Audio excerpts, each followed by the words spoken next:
కాకుండా తెలంగాణ రాష్ట్రంలో ఉన్న పేదలకు వైద్యము ఉచితంగా అందించాలి.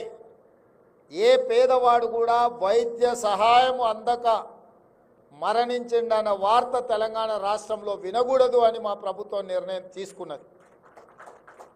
ఈరోజు చాలామంది తెల్ల రేషన్ కార్డు తీసుకుంటున్నారు. ఎందుకని ఆయన అడిగితే మాకు ఆరోగ్యశ్రీ కార్డుకు ఉపయోగపడుతుంది, లేకపోతే వైద్య సహాయం కోసం ఈ కార్డు ఉపయోగపడుతుందని. అందుకే మా పెద్దలు మిత్రుడు దామోదర రాజనరసింహ గారితో నేను మాట్లాడి ఈ రెండింటిని సెపరేట్ చేయదలుచుకున్నా.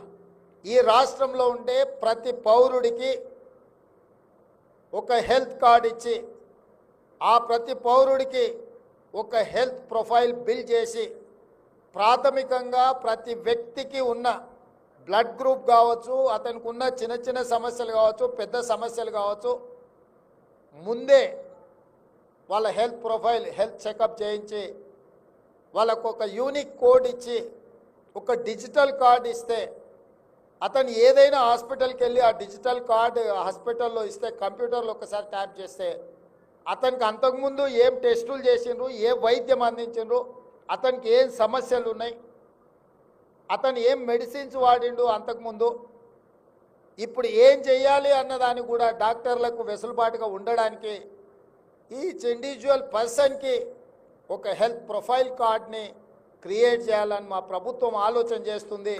తొందరలోనే ఈ రాష్ట్రంలో ఉండే ప్రతి పౌరుడికి ప్రభుత్వం వైపు నుంచి ఉచితంగా వైద్యం అందించడమే కాదు, ఈచ్ ఇండివిజువల్ పర్సన్కి ఒక హెల్త్ కార్డ్ ఇచ్చి ఆ హెల్త్ ప్రొఫైల్లో వాళ్ళకు ఉండే అన్ని అసలు హెల్త్ చెకప్ చేసి వాళ్ళ బ్లడ్ గ్రూప్ నుంచి వాళ్ళ పూర్తి వివరాలు, వాళ్ళకు గతంలో అందించిన వైద్య ఏమి అనేది కూడా అందులో పెట్టే విధంగా దాన్ని అడ్వాన్స్ టెక్నాలజీతో ఇంటిగ్రేట్ చేయాలని మేము ఆలోచన చేస్తున్నాము. ఈ వీడియో కానీ మీకు నచ్చినట్టయితే లైక్ చేయండి, అలాగే సబ్స్క్రైబ్ చేయండి, పక్కనే ఉన్న బెల్ బటన్ని నొక్కడం మర్చిపోకండి.